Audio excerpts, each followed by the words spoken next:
ভেঙে পড়ল মালদহের ইংরেজ বাজারের নেতাজি কমার্শিয়াল মার্কেটের ছাদ। চাপা পড়ে মর্মান্তিক মৃত্যু নৈশ প্রহরীর। আহত আরও এক ব্যবসায়ী সংগঠনের অভিযোগ, বহু পুরনো এই মার্কেট সংস্কারের আবেদন আমরা বারবার জানিয়েছিলাম পৌরসভা এবং প্রশাসনকে, কিন্তু সংস্কার করা হয়নি, যার ফলে আজ ছাদ ভেঙেই মর্মান্তিক ঘটনা। উল্লেখ্য, গতকাল রাত থেকে বৃষ্টি হয় মালদায়, আর আজ সকালে এই মার্কেটের এক অংশের ছাদ ভেঙে পড়ে।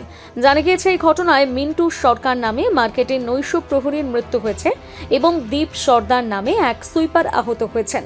এই বিষয়ে মালদা মার্চেন্ট চেম্বার অফ কমার্সের সম্পাদক উত্তম বসাক বলেন, দেখুন, এই মার্কেটটা এই নেতাজি পৌরবাজার এবং নেতাজি কমার্শিয়াল মার্কেট, এটা আমরা 2018 সালেও আমরা যখন নেতাজি কমার্শিয়াল মার্কেটে এমডির সঙ্গে যখন বসেছিলাম ডিএমের ঘরে, তখনও আমরা এটা জানিয়েছিলাম। তখন বলেছিল যে হ্যাঁ, অতি শীঘ্রই আমরা এই কাজটা করে ফেলবো, কারণ এটা পুরো ড্যামেজ বিল্ডিং। যে কোনো সময় এমনি চাই খুলে খুলে পড়ছে, যে কোনো সময় এর দুর্ঘটনা বড় সড়ো রকমের হতে পারে। আজকে একটা দুর্ঘটনা হয়েছে, সকালবেলা একজন এখানে নাইট গার্ড ছিল, সে ভেতরে মারা গেছে, তার নাম মন্টু সরকার। তার পাশাপাশি একটা মিউনিসিপ্যালিটিরও একটা জমাদার এখানে পরিষ্কার করতেছিল, তারও পা ভেঙেছে। আমরা এটা বহুদিন ধরে চিঠি করে যাচ্ছি কমার্শিয়াল স্টেটকে এটাকে ইমিডিয়েটলি করার জন্য। এখনও পর্যন্ত আমরা কোনো রকম সুরাও পাচ্ছি না, এবং মিউনিসিপ্যালিটি এটা আন্ডারটেকিং মিউনিসিপ্যালিটির মধ্যে আছে। আমরা মিউনিসিপ্যালিটিকেও আমরা জানিয়েছি যে এটা ইমিডিয়েটলি যেন এটা করা হয়, কারণ মাঝখানে যখন খারাপ অবস্থা হয়ে গেছিলো তখন আমরা ভাইস চেয়ারম্যান বাবলা সরকারকে দিয়ে আমরা টিনের ব্যবস্থা করেছিলাম। সেই টিনগুলোই আজকে ভেঙে ভেঙে পড়ছে। গাফিলতি আমরা যদি বলি তাহলে কমার্শিয়াল স্টেটেরও হচ্ছে, মিউনিসিপ্যালিটি এর মধ্যে কোনো রকম দায়িত্ব নিচ্ছে না। এমন ঘটনার পর ঘটনাস্থলে যান তৃণমূল ও বিজেপির একাধিক নেতা নেতৃত্বরা। একই সাথে উপস্থিত হন তৃণমূল ও বিজেপির সমর্থিত বিধানসভা নির্বাচনের প্রার্থীরাও।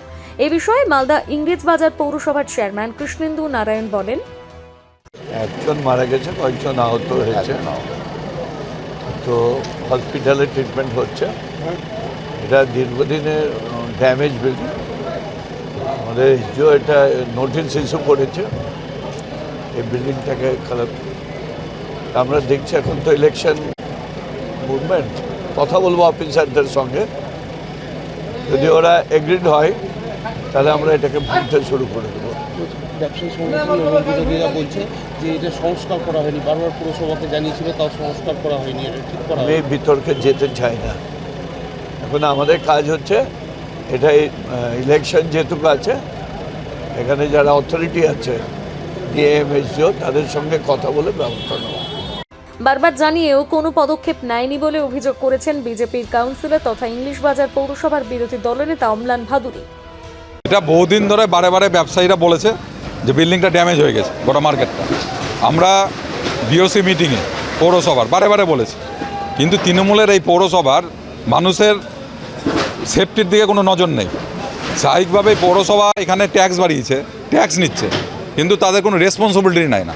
আজকে এই দুর্ঘটনা ঘটে গেল, আর তৃণমূল দলের তো এই অবস্থাই হয়েছে, যেখানে ওদের নেতা কর্মীদের লাভ নেই, যেখান থেকে রোজগার নাই, সেই জায়গাটায় এরা কিছু করতে যায় না। স্বাভাবিকভাবে এইরকম দুর্ঘটনা ঘটছে, একজন মানুষ মারা গেল, আরেকজন আশঙ্কাজনক অবস্থায় হসপিটালে ভর্তি আছে। পৌরসভার কোনো এখানে ভূমিকাই নেই, এবং তৃণমূল দল এবং তৃণমূল পরিচালিত পৌরসভা এরা কেবলমাত্র বিজনেস করতে ব্যস্ত, কোথা থেকে টাকা রোজগার হবে তার নিয়ে ব্যস্ত। মানুষের পরিষেবা দেওয়া, মানুষের সেফটি এদের কোনো চিন্তার মধ্যে আসছে না। মালদা থেকে পরিতোষ সরকারের প্রতিবেদন, নিউজ টুডে।